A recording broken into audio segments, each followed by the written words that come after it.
Iya, terima kasih. Terima kasih Pak Reno buat presentasinya sangat menarik sekali. Iya, Jadi saya memang sangat setuju sekali ya kalau apa namanya dibilang kita sebagai manusia tuh nggak bisa mengetahui kebenaran yang absolut gitu. Karena memang pengalaman kita sebagai manusia bahkan dengan instrumen saintifik pun memang terbatas kan. Karena kita gimana pun kita di dalamnya semesta gitu kan. Jadi ya selalu ada logika yang sirkular tadi. Salah satu apa namanya skenarionya yang saya paling suka itu misalnya kan mungkin aja kita hidup di dalam simulasi, ya kan? Misalnya kita hidup di dalam simulasi komputernya peradaban alien gitu. Nah, dalam kasus ini kan kita nggak bisa tahu kebenaran apapun kan. Bisa aja kita ini ternyata simulasi yang baru dinyalain gitu. Jadi semua memori kita palsu segala macam. Nah, tapi itu memang menarik untuk menjadi philosophical musing gitu ya, untuk menarik sebagai sesuatu untuk dipikirkan, untuk renungan malam gitu.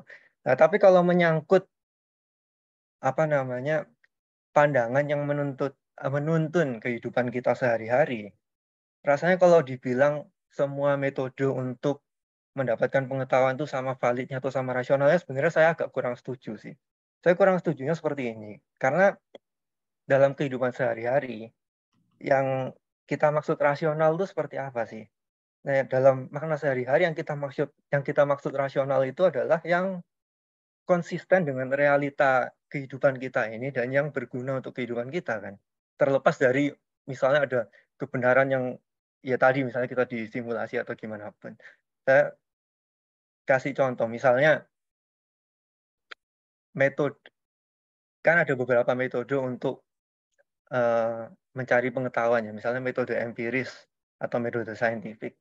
Nah, kita tahu metode ini tuh berguna dan menghasilkan sesuatu gitu. Misalnya kita bisa punya HP, bisa punya mikroprosesor itu kan hasil dari pemikiran saintifik atau empiris itu kan. Kalau misalnya ada orang yang nggak percaya elektron misalnya, ya jangan pakai elektronik gitu kan.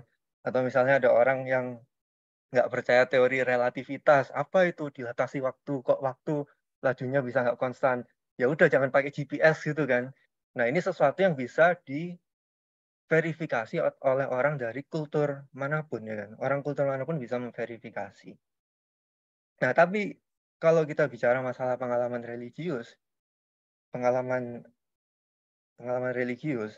Nah, kita tahu misalnya pun ada konsistensi. Konsistensinya itu hadir dari orang yang kebetulan terlahir di kultur yang sama. Kenapa? Karena kita tahu orang-orang yang lahir di kultur berbeda-beda, pengalaman religiusnya berbeda-beda gitu.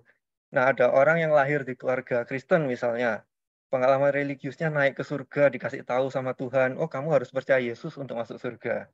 Ada orang di keluarga lain, pengalaman religiusnya naik ke surga, dikasih tahu kamu harus mengikut agama Islam misalnya untuk bisa masuk ke surga. Nah, ini kan, nah metodenya apa untuk memverifikasi mana yang benar gitu kan. Nah, jadi ini kan kita dari sini tahu kalau ini bukan metode yang bisa menghasilkan pengetahuan yang konsisten gitu. Nah, jadi apa namanya? Ya itu tadi sih kalau pendapat saya ini menarik sebagai philosophical musing, tapi kalau untuk penuntun di kehidupan nyata ya, pertama kan kita jelas ingin anak cucu kita jadi orang-orang yang mengembangkan teknologi gitu kan ya, menghasilkan iPhone untuk zaman berikutnya gitu kan, iPhone untuk masa depan. Bukan cuma percaya pocong apa segala macam kayak gitu-gitu kan. Nah, tapi selain masalah teknologi ini menurut saya pemikiran seperti ini juga bisa jadi berbahaya karena ada sangat banyak orang di dunia ini yang misalnya punya pengalaman religius, mereka merasa dikasih tahu oleh Tuhan untuk melakukan tindakan terorisme misalnya. Nah, kalau kita terus keliling-keliling kita ngomong ke orang, oh semua pengalaman religius itu sama validnya, sama itu. Yang penting asal ada banyak orang mendapatkan pengalaman yang sama, berarti benar menurut saya.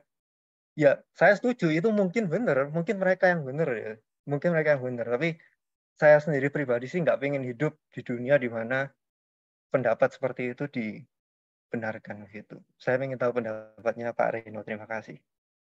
Ya, silahkan Pak Reno untuk menjawab. terima kasih ya untuk Pak Ivan. Pertanyaannya yang penting sekali ya. Benar itu pertama tentang saya cuma komen dulu tentang yang kalau kita pun hidup di dalam dunia simulasi. Ya, kalaupun semua ini cuma simulasi ataupun semua ini cuma ilusi, ya tetap ada satu yang nyata, ada satu yang properly basic, bahwa kenyataan bahwa adanya pengalaman bahwa kita hidup dalam ilusi. Lalu yang kedua, tentang itu adanya conflicting dari berbagai pengalaman religius itu oleh Kaiman Kwan itu memang juga salah satu objection yang dibahas dalam papernya Kaiman Kwan ya. Jadi begini, adanya berbagai pengalaman religius yang saling conflicting itu bukan berarti kita menolak pengalaman religius itu ada. Kaiman Kwan itu memberikan analogi seperti dalam pengadilan, kan kadang kan saksi itu bisa memberikan kesaksian yang beda-beda. Bahkan kadang bertolak belakang. Tapi bukan berarti kita bilang, oh ya berarti saksi itu nggak ada gunanya, atau kesaksian itu sesuatu yang percuma. Toh ya kontradiksi kok. Tapi kan tujuan dari hakim, pengacara, atau jaksa penuntut umum kan berusaha untuk merangkai berbagai kesaksian itu memberikan sebuah jalinan cerita yang benar. Nah, Kaiman Kwan itu kalau pakai analogi dari pengadilan. Kaiman Kwan juga pakai analogi, misalnya ada dalam suatu komunitas kena nuklir, terjadinya mutasi di penginderaan mata dan di otak yang membuat orang itu menjadi tidak bisa mengenali detail dari suatu benda. Tapi kerusakan itu tidak sampai membuat orang itu menjadi benar-benar tidak mengenali benda itu benda apa. Detailnya saja yang beda. Jadi begini, contoh orang yang terkena mutasi ini dalam sekelompok dalam satu daerah ini, dia kena namanya dia penglihatannya terganggu pada saat dia melihat matahari. Si A bilang matahari ini kotak, yang satunya bilang lonjong, yang satu bilang bulat, yang satu bilang apalagi bintang bentuknya. Maksudnya ya memang matahari itu bintang ya, maksudnya bentuknya itu seperti ya kalau kita bintang gambar itu loh yang segitiga-segitiga. Nah, oleh Kaiman Kwan, biarpun itu sampai salah, detailnya salah, itu juga tetap, tapi orang itu tetap melihat adanya cahaya, adanya matahari. Ya, jadi pengalaman religius itu tetap tidak akan tergagalkan. Keyakinan akan pengalaman religius itu keberadaannya tidak akan gagal, hanya karena adanya conflicting, ada berbagai pengalaman orang saling bertolak belakang religius. Nah, memang oleh Alvin Plantinga juga itu tergantung dari kultur, bahwa orang yang dibesarkan menurut reform epistemologi, Alvin Plantinga tidak memberikan sebuah kriteria properly basic belief God atau pengalaman religius itu harus seperti ini dulu, karena itu tergantung dari sebuah komunitas. Seperti yang Pak Ivan bilang, itu memang tergantung dari komunitas, bahwa orang yang dibesarkan dari suatu komunitas tertentu itu juga mempunyai religious belief yang mereka ya bagi mereka itu properly basic belief. Nah, oleh Alvin Plantinga, mereka memang bebas, setiap komunitas itu memang bisa punya properly basic belief. Starting point-nya memang bisa beda-beda. Nanti di kemudian hari, properly basic belief akan adanya Tuhan ini nanti bisa di-refine. Jadi menurut Alvin Plantinga, biarpun properly basic belief tentang keberadaan Tuhan ini, maksudnya belief tentang Tuhan ini maksudnya properly basic belief, ya, tapi dia menurut Alvin Plantinga bukan berarti dia incorrigible, tidak bisa diragukan, tidak bisa disanggah, bukan berarti tidak bisa disanggah. Ya, maksudnya Alvin Plantinga seperti itu. Jadi kalau ada namanya diviter, Alvin Plantinga istilahnya dia pakai diviter, ya harus, kalau ada diviter ya memang harus kita terima tentang keyakinan seseorang tentang pengalaman religiusnya atau tentang Tuhan itu, kalau dia mempunyai sanggahan yang rasional, ya memang bisa diterima. Jadi Alvin Plantinga itu bukan secara absolut bilang keyakinan akan Tuhan itu benar-benar absolut. Bukan yang pakai yang 3 itu. Keyakinan Tuhan itu bukan incorrigible. Menurut Alvin Plantinga masih bisa di-refine, tapi tetap Tuhan itu ada, ya. Cuma detail-detailnya apa semua pengamat religius dari itu nanti bisa di-refine. Menurut Alvin Plantinga seperti itu. Dan tadi apa tujuannya, kalau bedanya dengan sains, ya lah, kalau menurut saya kayak karena tadi kita lihat bahwa sains pun itu ternyata sirkuler, karena sains kan sebetulnya kan sains perception ya. Jadi menurut saya pengalaman religius maupun pengalaman sensory perception ataupun sains kalau di ujung-ujungnya juga sirkuler aja. Gitu sih Pak Ivan jawaban saya. Ya, baik. Semoga menjawab. Untuk jawabannya sangat lengkap dan jelas ya. Oke, berikutnya saya berikan kesempatan untuk Pak Nurudin ya. Silahkan.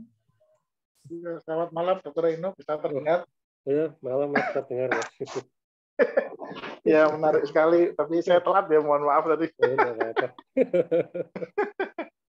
Ya, menarik sekali. Mungkin saya ada 2, entah ini komentar atau pertanyaan ya. Tapi saya mulai dulu tadi dengan apa itu namanya sensus divinitatis ya, dari Alvin Plantinga itu kan, yang dikembangkan itu dari apa? Calvin ya, Calvin. Jadi saya ingin tahu ya apa namanya. Kalau kemarin kan saya terangkan gini, ada beda antara yang disebut sebagai fitrah argumen atau argumen fitrah dengan pengalaman indrawi. Jadi kalau saya sih melihat sensus divinitatis itu mirip dengan fitrah argumen. Jadi dia sesuatu yang built-in di manusia, nggak perlu objek. Ya sudah langsung manusia itu lahir misalkan itu, atau kalau bahasanya Heidegger dilempar ke dunia atau semacam itu, tiba-tiba ya sudah bisa, kita bisa langsung istilahnya itu merasakan adanya Tuhan, nggak perlu objek apa-apa. Ya makanya tadi kalau lahir dimanapun bisa. Bahkan kalau Ibnu Sina punya apa yang disebut sebagai argumen floating man ya. Floating man itu maksudnya manusia yang diputus dari segala environment-nya, bisa kok dia. Dia bisa memahami adanya Tuhan itu, nggak perlu apa-apa. Jadi.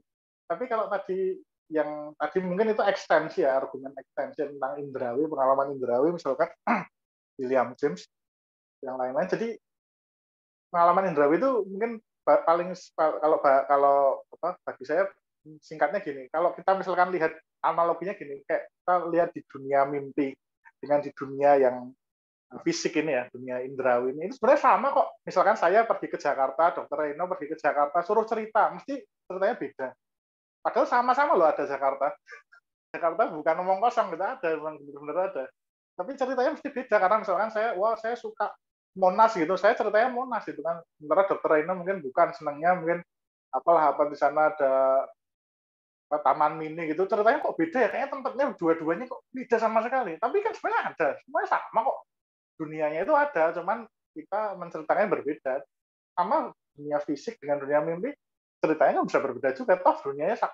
Tapi yang ingin ditekankan dari pengalaman indrawi kan sebenarnya dunia non fisik itu ada. Nah, mereka tuh masuk ke dalamnya, cuman ceritanya beda karena ya memang pengalamannya beda. Jadi yang dipentingkan kan itu. Saya ingin tanggapan apakah Alvin Plantinga itu sebenarnya dia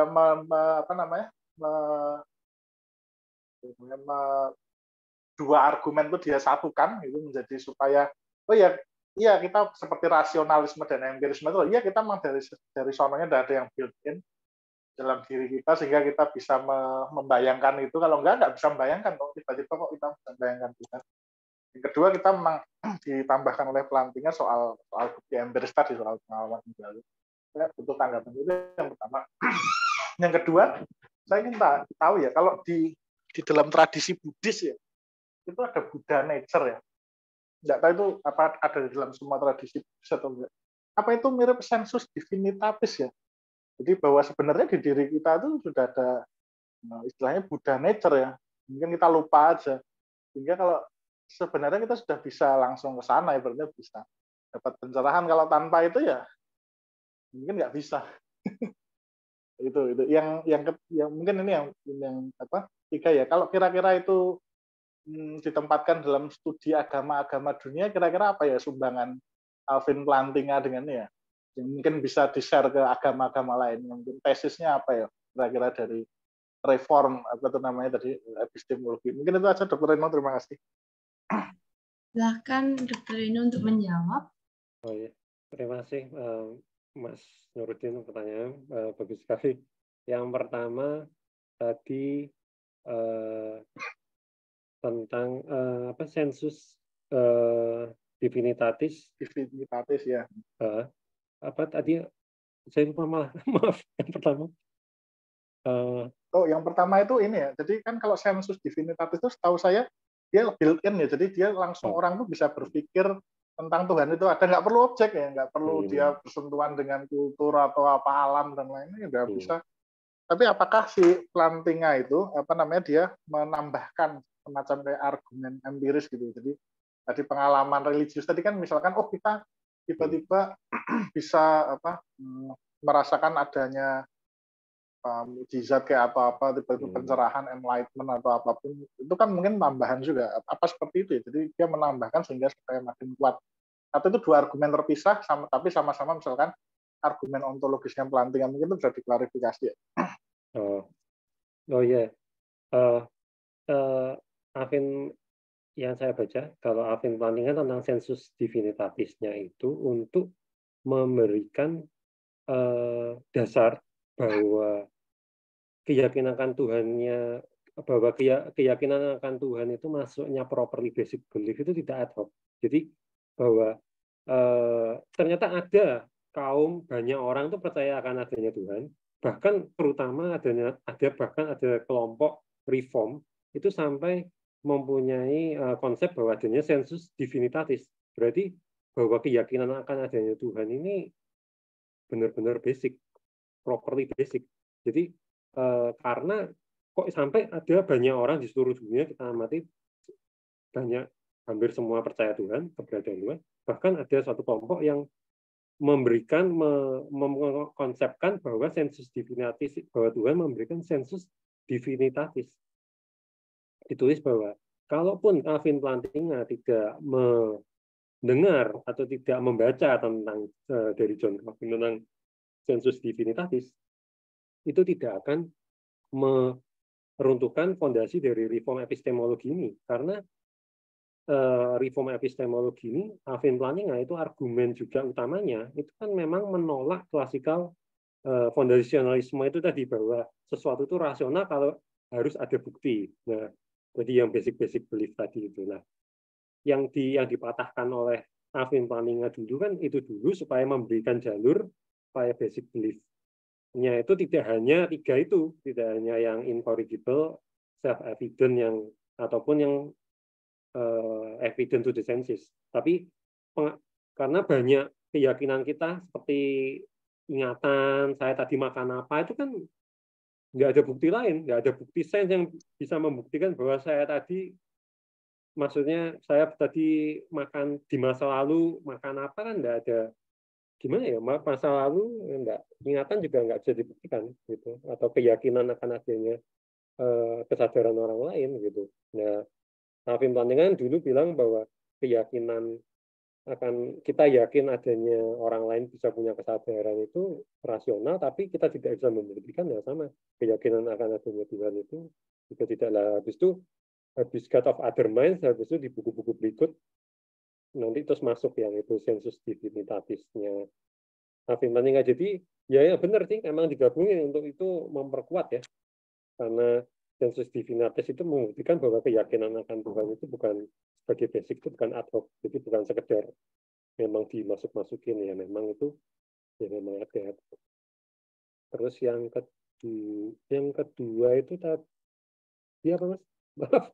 Oh iya, apa itu ada ya, kalau dalam tradisi Buddhis kan ada Buddha nature itu loh. Kira-kira manusia itu punya itu sebenarnya. Dan kemudian kalau diaktifkan gitu. Jadi sebenarnya apa namanya, enlightenment sebenarnya sudah inherent lah gitu kan.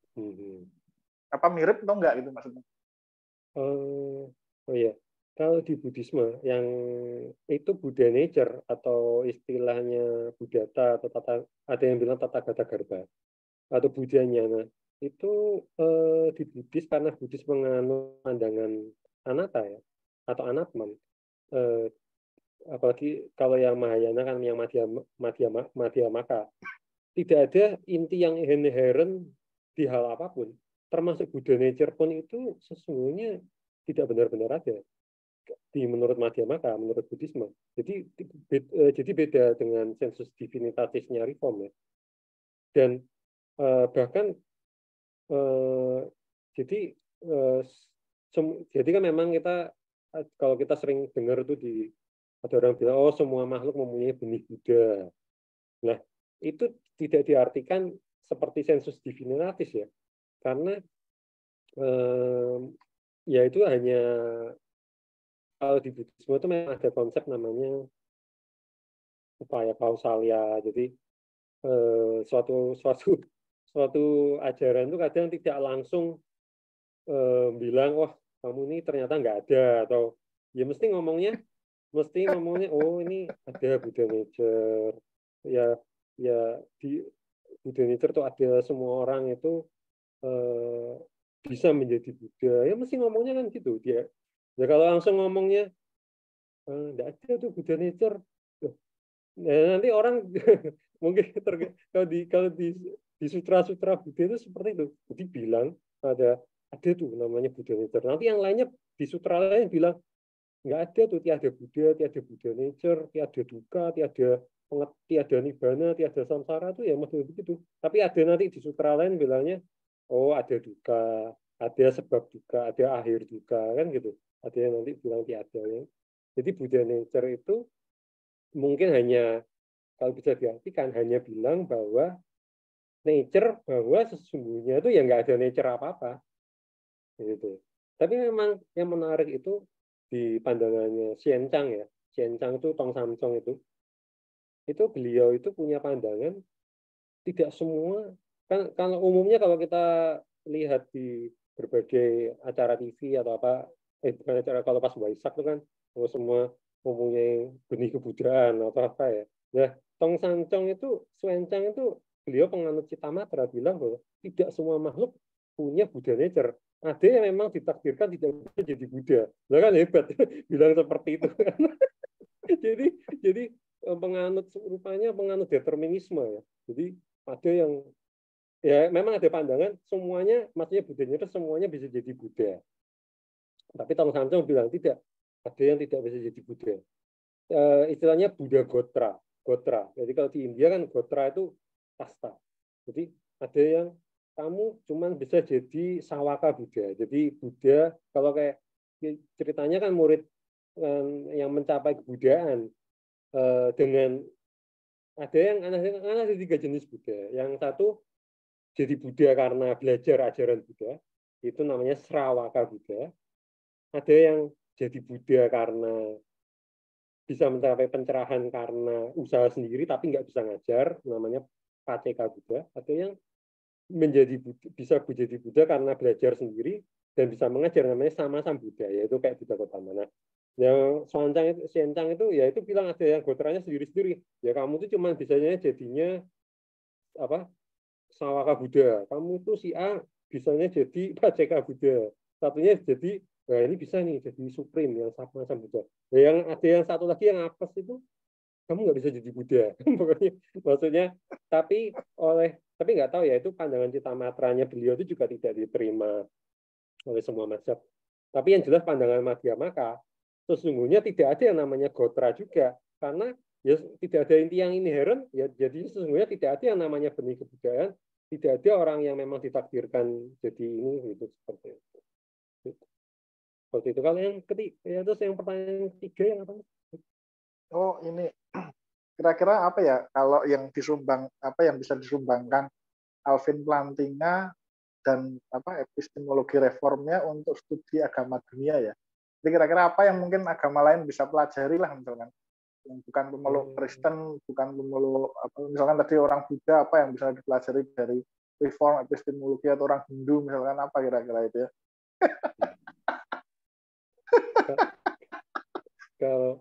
Kalau bagi saya ya itu yang menarik dari reform epistemologi, karena reform epistemologi ini menunjukkan bahwa ternyata pengalaman religius itu bisa rasional. Ya kan di banyak berbagai agama tadi kan pengalaman religius itu kan ada juga di catatan-catatan mereka ya, tidak hanya di Kristen ya, di agama lain pun juga adalah itu bisa memberikan ya sebagai tambahan wawasan juga bahwa ternyata pengalaman religius itu ya enggak tidak butuh bukti, sama seperti saya tidak butuh bukti untuk percaya bahwa ada komputer di depan saya. Seperti itu. Jadi toh sensory perception itu kan juga sirkuler juga ya, kayak tadi yang tentang kertas biru warna biru sama-sama sirkuler kok. Ya jadi ya pengalaman religius itu ya sama sirkulernya sama seperti sense perception ya. Kalau orang bilang pengalaman religius di defend itu dia sirkuler lalu sense perception tidak dianggap sirkuler, itu namanya double standar ya. Jadi ya semuanya sirkuler ya. Jadi ini sumbangannya Alvin Plantinga memberikan sebuah keyakinan bahwa orang bisa dengan apa ya? Tergantung beberapa orang bisa dengan bisa lebih yakin, lebih antusias ya dengan pengalaman religius ya. Maksudnya, karena itu punya dasarnya. Lalu kayaknya Alvin Plantinga ini kalau dari penjelasan Dr. Reno dulu tentang zombie segala, dan kemudian hari ini saya menangkap kayaknya dia ingin mengatakan, hey orang-orang saintis modern atau kira-kira itu orang yang nggak percaya agama lah gitu, keyakinanmu tuh nggak lebih absurd. Misalkan kalau mereka kan biasanya menuduh agama itu absurd lah, kuno, kemudian sudah ketinggalan zaman lah. Mau sains saja gitu kan, argumen zombie kan gitu kan. Kok kamu menuduh orang yang percaya malaikat, kok kamu percaya adanya qualia itu juga dari mana gitu kan? Kayaknya seperti itu ya. Jadi dia ingin membalik gitu ya kayaknya. Benar. Kayak betul itu.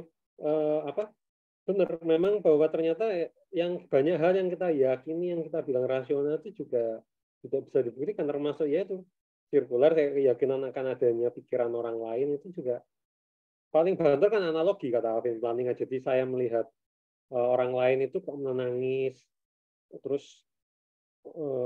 terus mukanya berubah, wah berarti kalau rasa sedih saya juga seperti itu. Berarti saya dengan analogi itu saya menyimpulkan, oh jangan-jangan dia juga punya pikiran sama seperti saya. Dia bukan hanya zombie ya, benar. Alvin Plantinga tuh saya memang sukanya pertama karena beliau menggunakan other minds itu sih. Jadi pertamanya jalur masuknya lewat situ. Jadi menurut saya keren sekali ya, maksudnya menggunakan other minds untuk menunjukkan bahwa keyakinan akan Tuhan itu rasional. Terus oh ya tadi yang Mas Nuruddin bilang kalau saya ke Jakarta sama Mas Nuruddin ke Jakarta bisa beda ya ceritanya ya. Ya betul. Ya walaupun Jakartanya sama kan. Pengalamannya kan bisa beda. Benar itu termasuk itu tadi bahwa orang kan salah satu keberatan tadi kan ada latent theory objection yang tadi di awal, bahwa orang bilang bahwa pengalaman religius itu kan hanya dibangun atas background seseorang, background masa kecil seseorang, background agama seseorang atau background pendidikan seseorang.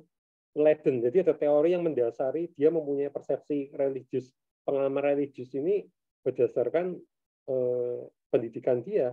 Nah ternyata menurut Legend teori bahwa persepsi kita tentang Jakarta, tentang pengalaman kita tentang Jakarta juga dipengaruhi oleh pendidikan kita. Jadi kalau pengalaman saya mengunjungi Jakarta itu bisa beda dengan setiap orang, berbeda karena kita mempunyai latar belakang pendidikan atau budaya yang beda, maka religius pun bisa beda, bukan hal yang aneh gitu. Maksudnya jadi ya supaya tidak double standar. Seperti itu benar. Memang iya, tapi Jakartanya kan eksis ya. Iya. Gitu loh maksudnya. Benar. Bukan omong kosong gitu loh maksudnya. Iya, benar. Ya, terima kasih Dr. Reno. Iya, masih, Mas. Iya, terima kasih. Seru sekali ya untuk diskusinya ini. Buat teman-teman yang mau bertanya lagi bisa langsung raise hand ya. Nah, saya juga tertarik nih menanggapi Mas Nuruddin tadi. Ini kan nggak ada evidence-nya ya, Dr. Reno. Jadi untuk membuktikannya kan nggak pakai evidence. Nah, tadi yang terakhir kan ada kata-kata semua logika itu akan dianggap benar kalau belum belum terbukti salah. Nah, itu salah benarnya tahu dari mana ya? Itu aja sih. Oh ya, terima kasih Sandri. Oh, yang Ya. Walter Scott ya. Iya, Ya. itu bilangnya bahwa pengalaman ini kata-katanya sebenarnya saya share lagi. Bahwa beliau bilangnya ini bahwa belief kita, keyakinan kita itu harus dianggap benar sampai terbukti salah, bukan dianggap salah dulu sampai terbukti benar, karena semua sensori perception kita kan juga begitu. Kita kan tidak mungkin meragukan semua yang kita lihat itu salah duluan. Misalnya saya lihat mobil, wah ini mesti bukan mobil, ini mesti halusinasi saya, kan nggak gitu. Nah, sama seperti bagi Westerhoff, bahwa pengalaman religius juga demikian. Pengalaman religius itu harus kita anggap benar dulu, sampai ada benar-benar alasan yang rasional untuk supaya tidak menganggap itu benar, barusan kita anggap itu tidak benar. Jadi dia awalnya tetap dianggap benar dulu lah untuk membedakannya benar dengan salah. Nah, itu seperti kata Alvin Plantinga, itu nanti bisa di-refine di kemudian hari. Seperti itu.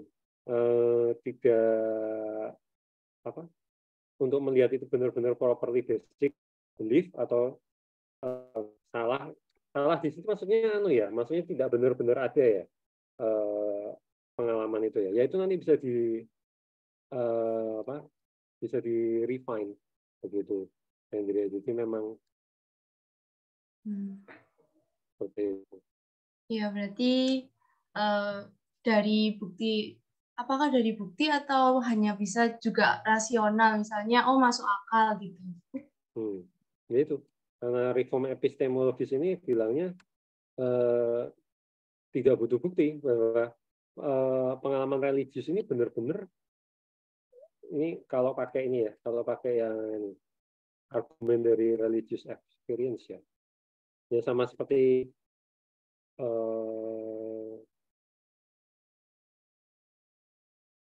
ya ini sama seperti kalau kita lihat kunci mobil kita ketinggalan di dalam mobil ya kan kita tidak butuh bukti untuk percaya bahwa kunci kita beneran ada di dalam mobil, karena ujung-ujung semua bukti apapun kan pasti jatuh ke sense perception. Kalau kecuali ada bukti yang tadi yang deduktif ya, yang a priori ya. Cuman kan kalau yang tentang ini, yang pengalaman religius itu kan di persepsi. Nah, itu semuanya ya memang nggak bisa, bukan hanya tidak butuh bukti ya, memang nggak bisa dibuktikan juga ya, karena wong seperti saya misalnya kayak tadi ini, saya melihat misalnya ya tadi kertas, saya melihat ini sebuah kertas biru. Nah, kalau kita yang disebut bukti seperti apa? Apakah mau saya foto? Nah, kalau misalnya dikatakan bahwa saya bisa bilang bahwa saya tidak bisa bilang origami biru ini, kertas biru ini ada hanya dari pengalaman saya sendiri. Saya butuh fotograf, saya butuh pengakuan verifikasi orang lain untuk bilang kertas biru ini ada. Lah, ternyata kan fotograf itu sendiri harus saya lihat juga. Jadi apapun bukti itu juga jatuh-jatuhnya sirkuler tetap.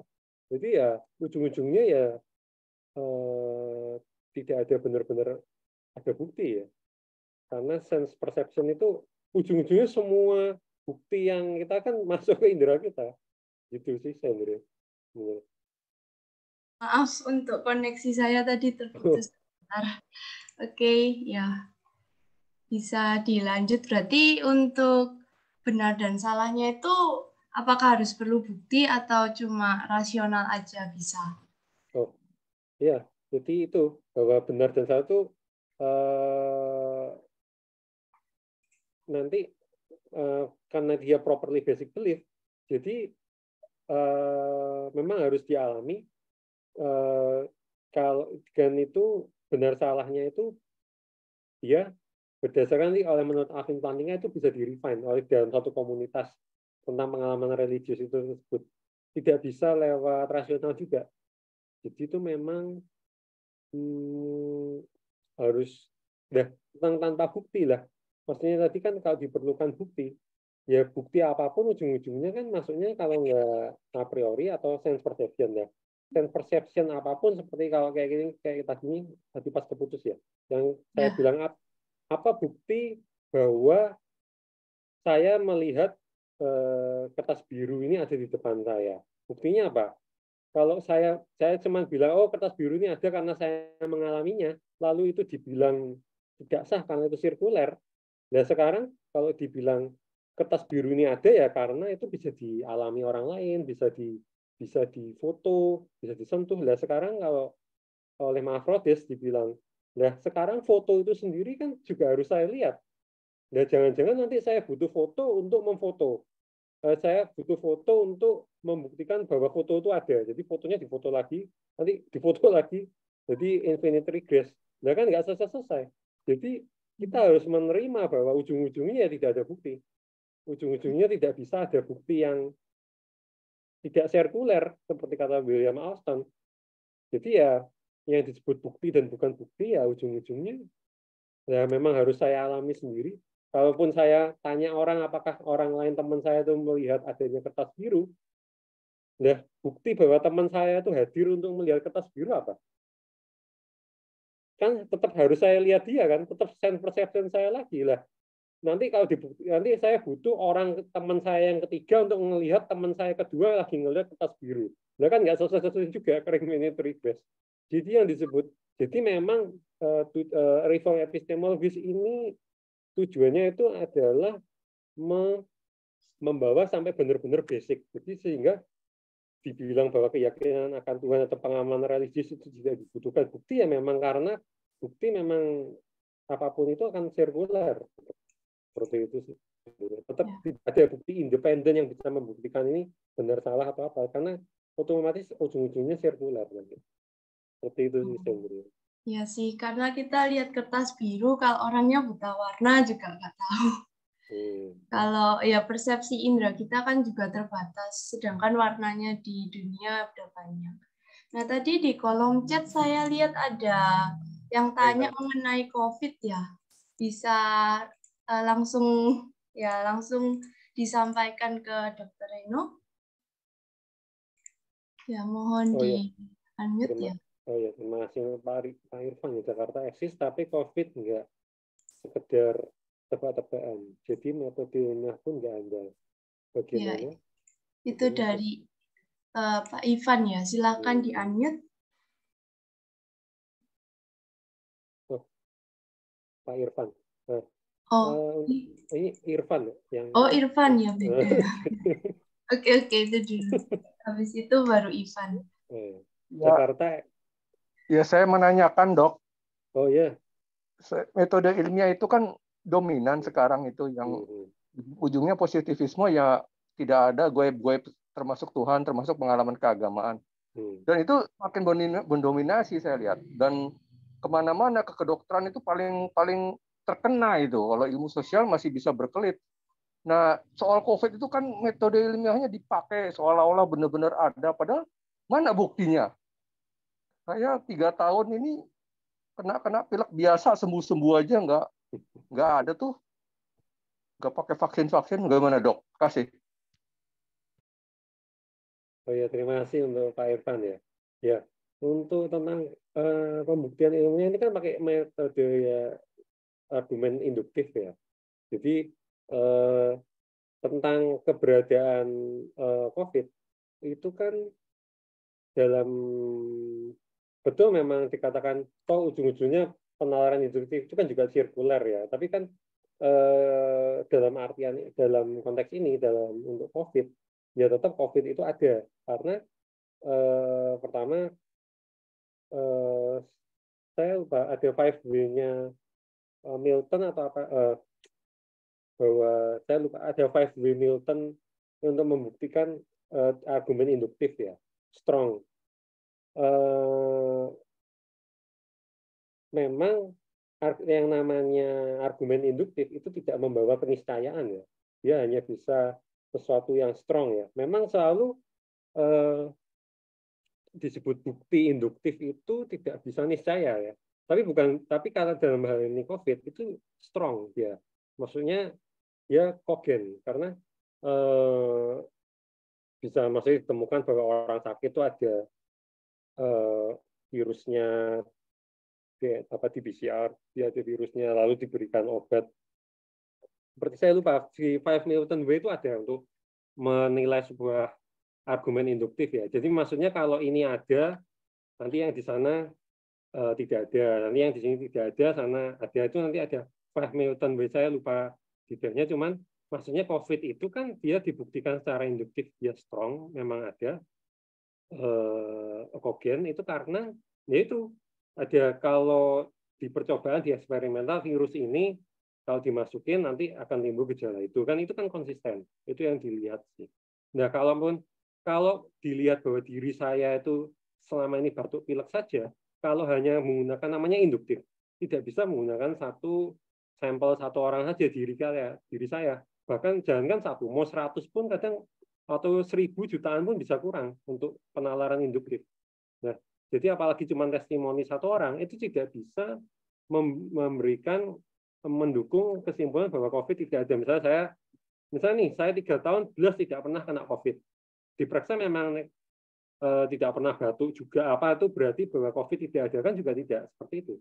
Jadi bahwa testimoni kalau di penalaran induktif testimoni itu nilainya kalau apalagi satu orang itu lemah, harus paling tinggi itu tingkatnya adalah meta analisis. Jadi istilahnya kalau di metode di sains itu di kedokteran adanya mulai dari testimoni, habis itu adanya berbagai macam penelitian, yang tertinggi itu randomized control trial, RCT, penelitiannya pakainya RCT eksperimental. Lalu yang tingkatan lebih tinggi lagi itu meta analisis. Jadi bukan pakai pengalaman pribadi kita untuk menyimpulkan bahwa COVID itu ada atau tidak ada. Seperti itu sih Pak Irwan. Baik, semoga menjawab. Penanya selanjutnya adalah Pak Ivan, lalu nanti dilanjutkan oleh Mas Nurudin ya. Oke, silahkan. Ya, sebenarnya balik ke yang tadi lagi sih Pak Reno. Maksudnya saya penasaran untuk Pak Reno sendiri, walaupun pandangannya memang ya segala hal buktinya sirkular itu, tapi kan sekali lagi kita harus bedakan mana yang menarik untuk philosophical musing tadi sama yang berguna di kehidupan sehari-hari kan. Kayak misalnya tadi kertas warna biru. Kenapa kita begitu melihat kertas warna biru, kita langsung percaya kalau ada kertas warna biru? Itu kan karena pengalaman kita dari waktu bayi kan. Setiap kali kita lihat kertas warna biru, kita coba pegang, ya beneran ada kertas di situ kan. Jadi sehingga membuat model dunia yang konsisten begitu. Nah, apalagi ada hal-hal yang pengetahuan saintifik yang sudah terverifikasi oleh banyak orang gitu kan ya, kayak pengetahuan kita tentang gravitasi dan lain sebagainya. Nah, tapi kalau balik lagi ke pengalaman religius yang tadi, yang ada perbedaan, ya memang benar, ini jelas nggak membuktikan kalau pengalaman religius nggak mungkin benar, ya jelas nggak begitu kan. Nah, tapi kan pertanyaannya apakah pengalaman religius itu untuk secara kehidupan praktis gitu bisa menghasilkan pengetahuan yang kita bisa cukup confidence akan kebenarannya gitu. Sedangkan kontradiksinya antara banyak ini sangat itu. Sekarang misalnya saya tanya Pak Reno aja, saya harus percaya agama yang mana, Pak Reno akan menjawab apa begitu? Oh iya. Baik, silakan. Ya, terima kasih untuk Pak Ivan ya pertanyaannya. Ya, kalau memang menurut Alvin Plantinga itu karena yang disebut keyakinan agama ini karena dia tergantung komunitas juga ya. Alvin Plantinga tidak memberikan kriteria yang seperti apa ya untuk dalam reform epistemologi. Alvin Plantinga kan tujuannya dengan reform epistemologi hanya untuk menunjukkan bahwa bukan untuk bilang bahwa sains itu keliru atau apa ya, tapi hanya bilang bahwa pengalaman religius itu rasional. Pengalaman religius itu rasional tanpa butuh bukti. bukan berarti menolak berbagai macam, ataupun juga bukan berarti bahwa Wim Plantinga bilang dengan saya bilang bahwa pengalaman religius itu saya rasional, bukan berarti ada maksudnya ada lantas jadi orang jadi menolak sains atau sensory perception. Cuman maksudnya memang dia tujuannya itu untuk mendefend adanya keyakinan akan Tuhan itu rasional ya. Tentang tadi yang apa itu kertas warna biru konsisten ya, itu dibahas oleh ini, coba saya share tadi yang bagian ini sebentar. Oleh William Austin. Nah, itu kalau kita menganggap bahwa pengalaman religius, kalau kita melihat kertas warna biru itu konsisten, kita bisa pegang. Tadi kan, kita bisa pegang pun, tapi kan kita tidak bisa tahu itu benar-benar ada ya, karena itu sirkuler ya, tentang kertas warna biru ya. Kalau itu kan dari sensory perception kita juga sendiri, entah dari penglihatan atau dari sentuhan ya. Lalu, cuman kalaupun yang dimaksud dengan konsistensi, nah itu nanti maksudnya imperialisme epistemik. Jadi kita menerapkan sesuatu yang imperialisme itu kan maksudnya wah mau menang gitu. Maksudnya sensory perception itu kan itu tadi sering kita alami, sering terulang. Nah, maka dari itu sensory perception itu benar, sedangkan pengalaman religius itu kan nggak tiap kali kita alami, bahkan tidak semua orang mengalami. Nah, tapi kalau kita menerapkan standar yang di sensory perception yang konsisten itu dengan yang di pengalaman religius atau kayak pengalaman akan Tuhan, itu namanya masuk dalam falasinya menurut William Austin ini imperialisme epistemik. Kita menerapkan, mengharuskan pengalaman religius itu dialami seperti seringnya, konsistensinya seperti sensory perception. Jadi biarpun orang itu mengalami pengalaman religius yang tidak konsisten ataupun dia hanya satu kali pun, itu tidak berarti pengalaman religius itu jadi salah. Nah, begitu juga itu yang dimaksud imperialisme epistemiknya, falasinya. Jadi keberatan-keberatan dari yang menyanggah pengalaman religius itu ya kalau nggak masuk imperialisme epistemik ya standar ganda seperti itu.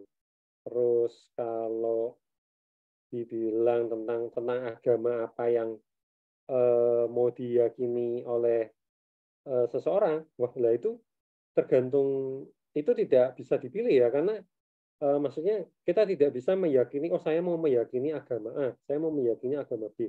Itu kan sesuatu yang tidak bisa kita pilih dengan bebas ya. Contohnya ya kayak tadi, saya tidak bisa memilih, saya mau meyakini bahwa lampu ini tidak ada, atau saya tidak bisa mau meyakini bulan itu tidak ada. Itu kan tidak bisa kita pilih. Nah, begitu juga kita, karena itu dibentuk dari kultur kita atau keluarga semua, ya otomatis itu sesuatu yang susah ya saya menjawabnya untuk seseorang itu harus memilih agama apa ya, karena itu memang tergantung dari itunya juga, apa, dari keluarga macam-macam gitu. Menurut saya itu sih yang pasti seseorang itu mempunyai, kalau yang di reform epistemologi kan tidak, tujuannya bukan untuk menentukan seseorang itu dia harus memilih agama apa ABC, tapi yang ditekankan tujuannya hanyalah sekedar bilang bahwa keyakinan akan adanya Tuhan atau pengalaman religius itu rasional tanpa butuh bukti. Entah masalah seperti apanya itu sudah di luar reform epistemologi ya, kalau tentang seperti apanya.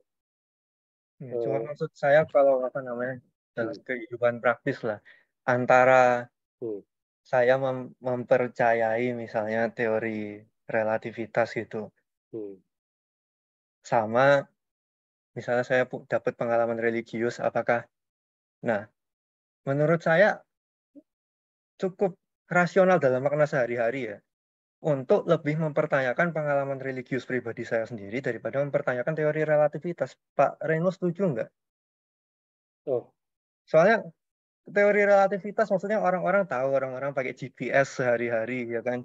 Itu. Sedangkan pengalaman religius, saya tahu tetangga saya pengalaman religiusnya malah bertolak belakang dari yang saya lihat nih. Saya disuruh percaya ini, yang itu disuruh percaya hal lain yang nggak bisa dibikin kompatibel misalnya ya.